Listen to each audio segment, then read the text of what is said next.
Let me tell you about the moment two of the greatest tennis players who ever lived started talking about a 20-year-old girl from the Philippines. Not at a press conference, not in a documentary, in real time, because she made it impossible to look away. This is the story of Alexandra Eala. And I promise you, by the time we're done here, you'll understand why what's happening around her isn't just a sports story. It's something much bigger than that. But before Djokovic, before Federer's name gets brought up, before the comparisons that made the entire tennis world stop scrolling, you have to understand where she came from. Because nothing about this was supposed to happen. Picture this. You're 13 years old. You pack your bags, leave your home in the Philippines, cross an ocean, and land in Mallorca, Spain, at the Rafael Nadal Academy, one of the most demanding tennis programs on the planet. A place built on discipline, obsession, and the belief that greatness is earned in the moments when you want to quit most. Most kids break under that pressure. Most go home. Alexandra Eala stayed. Born May 23, 2005, in Manila,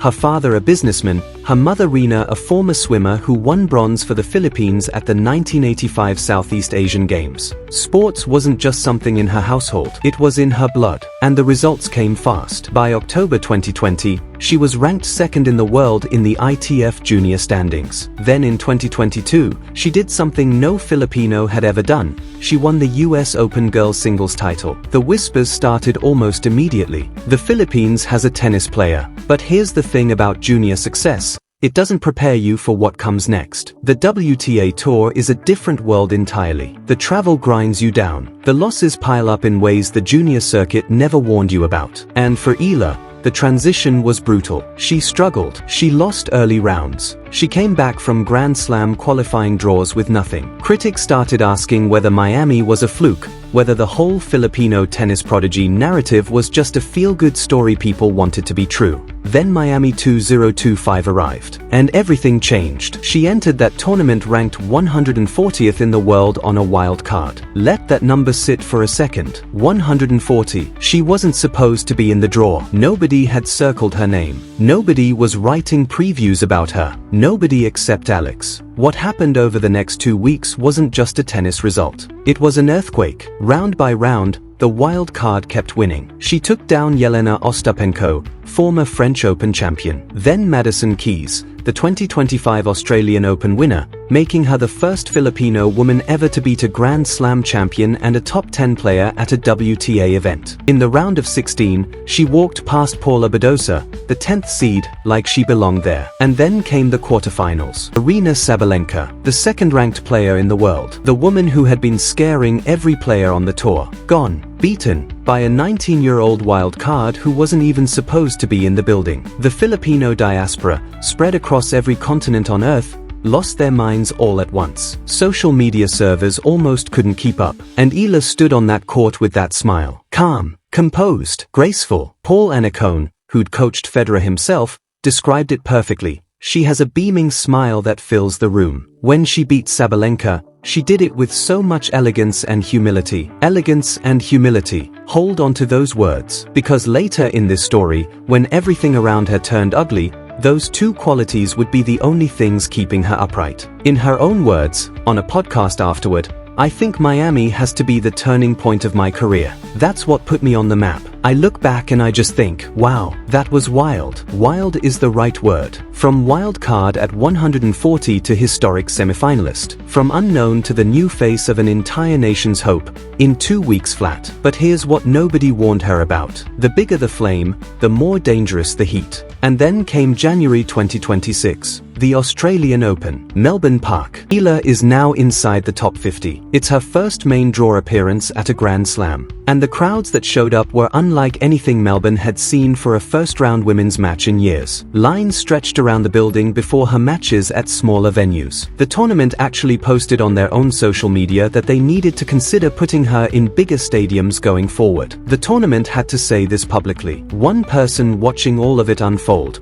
with the kind of quiet curiosity that only comes from having lived through greatness himself, was Novak Djokovic. And when Djokovic decides to speak, the tennis world listens. I watched Alexandra Eala recently. Yes, it's been talked about, which is understandable. There are players from certain countries, and she's from the Philippines, which is a large country with a lot of interest. She's the greatest tennis player that nation has ever produced, and there's enormous excitement around her. He didn't stop there. It's encouraging. We want more attention, more people coming to play tennis and watch it live. Coming from Djokovic, a man who spent years being cast as the villain in someone else's hero story, who had to fight his entire career for the love that seemed to flow freely to Federer, those words carried real weight. He wasn't just acknowledging her, he was endorsing her. He was telling the world, this is good for tennis. Let it happen. The Federer connection came separately, not from Roger himself, but from Paul Annacone, his longtime coach, who appeared on television drawing comparisons between the two. And those comparisons were spreading everywhere. Gigi Swan of Sky Sports Tennis reported that WTA players were now apologizing to Eala fans for keeping them waiting before matches, the exact same thing players used to do for Federer supporters. Let that sink in. Players were apologizing to her fans. Tennis analyst Jeannie Bewes went further,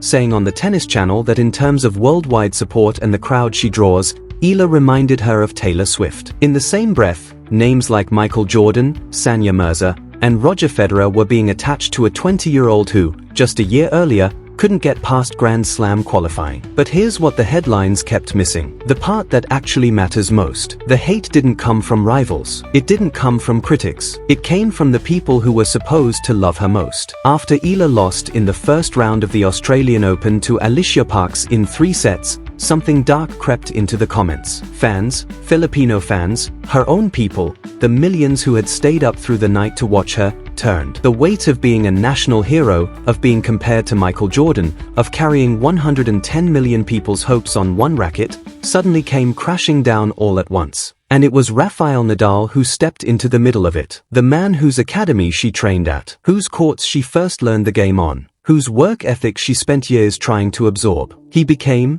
quietly, a shield. Kim Clijsters addressed it publicly, describing Eala as one of the most tested young athletes in recent memory, and drawing a direct parallel to Michael Jordan. She stressed the importance of protecting her as she navigates superstardom at such a fragile age. Michael Jordan. Protected. When those two words get used together to describe a tennis player, you're not talking about tennis anymore. You're talking about culture. You're talking about national identity. You're talking about what happens when an entire group of people pour all of their collective hope into one human being, and then turn on her for daring to be human. And the WTA itself wasn't making things easier. Tournament after tournament, Eala was being scheduled on side courts that couldn't hold the crowds she was drawing. In Dubai, she was placed last on center court on a Monday night, a cold primetime slot. And when Gigi Swan described the atmosphere that night, she said it felt like a Taylor Swift concert had broken out during a tennis match. The crowd noise became its own controversy. Fans cheering on Eala's opponents' errors. Umpires calling them out. The internet split completely down the middle. Then Coco Gauff, who beat Eala in the Dubai quarterfinals, did something remarkable. She stepped up to the microphone and said, "When you guys were cheering for Alex and saying my name, I think it helped. If you can't beat them, join them." Pure class. And a quiet acknowledgement of exactly how powerful Eala's fanbase had become. When your rivals have to develop a mental strategy for your fans, you've entered a different tier. In an international tennis fan poll, Eala received 79% of the vote over Coco Gauff, and 89% over Emma Raducanu. Not in the Philippines, across the global tennis community. The girl ranked 31st in the world was winning popularity contests against Grand Slam champions. Gigi Swan put it as plainly as anyone. In terms of the crowds that follow her, she may already be the biggest celebrity in women's tennis, and she's 20 years old, with most of her career still ahead of her. So what happens next? She showed up with a wild card. She left with the world's attention. She beat the best players on tour, carried a country on her back, survived the hatred, and came back standing every single time. Djokovic called her rise a good problem. Nadal stepped in to protect her. And the legends of this sport cannot stop talking about her. She is 20 years old. She is ranked 31st on the planet. Indian Wells is next. And she is just getting started. The question isn't whether Alex Eala will become one of the greats. The question is, how much greatness are we actually ready to let her reach? Drop your answer in the comments. Do you think Alex Eala wins a Grand Slam before her 25th birthday? Tell me down below. This is Tennis Discourse. We don't just cover the sport, we tell the stories inside it that nobody else is touching. The drama, the emotion, the moments that shift everything. If this video hit different, you already know what to do. Subscribe, hit the bell, and stay close.